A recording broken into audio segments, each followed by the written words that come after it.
Oh yeah, people, before I start the video, you gotta listen to me talk for a sec. Well, you do listen to me talk, but you gotta listen to me talk about, other things. Have a look there on screen. The Zone. We've got Jake Paul, Julio Cesar Chavez Jr. We have the problem child versus, well, I mean, he really is a problem child. Julio Cesar Chavez Jr. It's a meeting of the problem child. It will be live on The Zone. Link will be in the description. I'm also putting the link, right? You'll see it there on screen. There's a lot of Addy and G-Man content there. There's a little bit, I think there's a couple of episodes, a couple of clips of the look back that me and Addy did on Kell Brook Triple G. It's a good way to stay in touch, see what I'm at, kind of see what goes on. I don't really do that much of everyday stuff, but it's there nonetheless. It'll be pinned in the comment section. Hopefully you guys like it. Let me know. Until then, enjoy. Okay, so promoter Eddie Hearn has recently said the following. I'm just going to quote this Boxing 24/7 article right here. It's about Anthony Joshua, his comeback, and potentially his next opponent. So, Eddie Hearn says the following. Hearn says Joshua will return in either October, November, or December. Possibly against Deontay Wilder, which is interesting. So, I will read on further now in a second, but let's just talk about this real quick. So, AJ lost last September to Daniel Dubois. He was stopped brutally in 5 rounds, and it led a lot of people to just think, and myself included, that maybe he should consider calling it a day. We heard him at the start of the year at the Ring Magazine Awards show say that he was looking for Tyson Fury. That's who he wanted to fight, and that's who he spoke like a man who knew that the end was nigh in terms of his respective career, and was just kind of wanting to tick that last box, so to speak, of having to fight with Tyson Fury, which I'm sure he believes he would win. Now, Fury obviously literally about a week or so later announced retirement. Yeah, we all believe that. But it left Joshua in a bit of a limbo. So where does he go? What does he do? So we hear that he needs surgery on an elbow, and we can certainly see that, judging by the fact that he's only able to punch with one hand in the training footage we've seen. He's over there in Africa. I think he was in Ghana or somewhere like that. I think he was over at Napper's show last week. So AJ's been doing what he's got to do. He can't properly train until probably the end of the summer, which means that if he wants to have a full camp, have it, for an October, November date. Okay, that's fine. Deontay Wilder, on the other hand, likewise was brutally knocked out in 5 rounds, although he didn't take the beating AJ took against Zhilei Zhang. To be fair, he was completely not in the fight, but he didn't take the same beating. It was one punch, bit like AJ, and that was it. It was done. Bob's your uncle.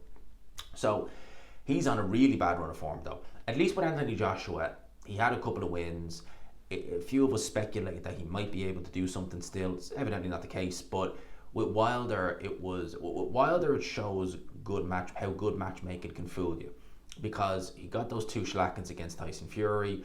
He then goes and fights Robert Lenius, who was never really that good, and Wilder knew him like, the back of his hand. Knocks him out in the round, the Bronze Bomber is back. He most certainly wasn't.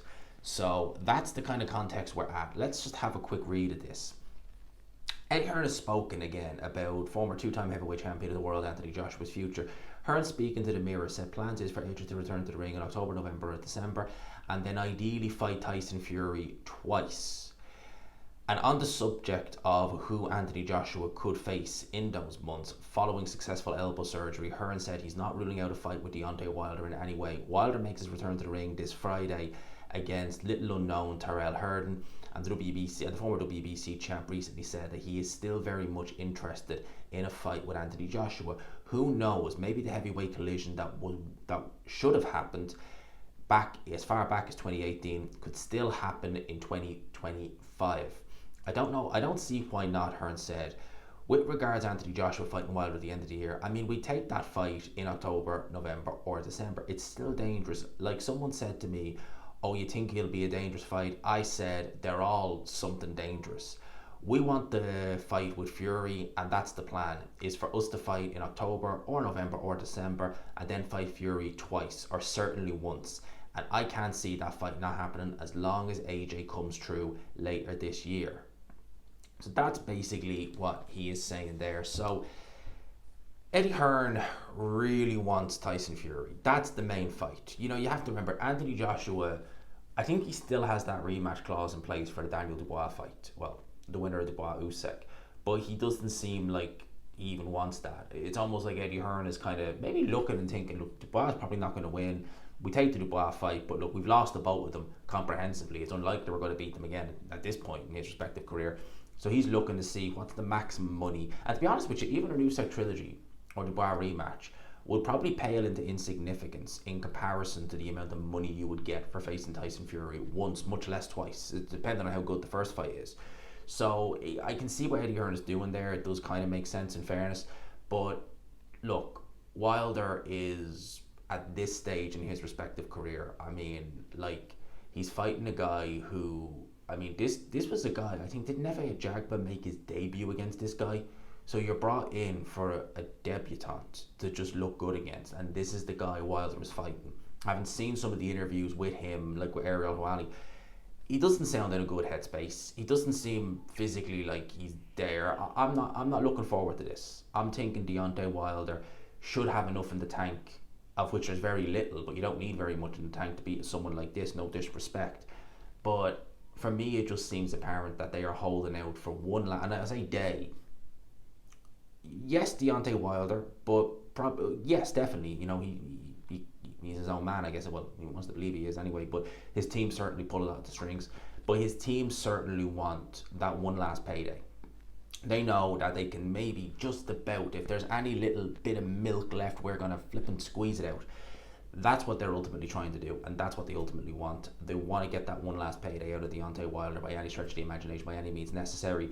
And I think that's what they're trying to do by having him fight a guy who he's most likely going to look good against. It's this day week, actually. He's going to fight him. He's most likely going to look good against, and then they can sell Wilder's back. Let's get the AJ fight on. And although AJ hasn't, I don't think AJ has much left in the tank at this stage in his respective career. I think he should have enough left to be able to dispatch a Deontay Wilder. Had they met in their primes, different story. I think Deontay Wilder most likely would have won. But right now, it's got to be AJ and AJ all the way. So that's my thoughts on this. Eddie Hearn saying that AJ will fight will fight once this year, potentially Deontay Wilder, and maybe fight Tyson Fury twice next year. What do you guys think in the comment section below? Let me know your thoughts. I hope you enjoyed it. Smash the like button if you could. Hit subscribe, of course, as always, if you haven't already.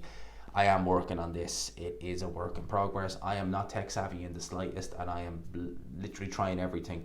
It will come good. Trust me. It will come good very, very soon. Peace.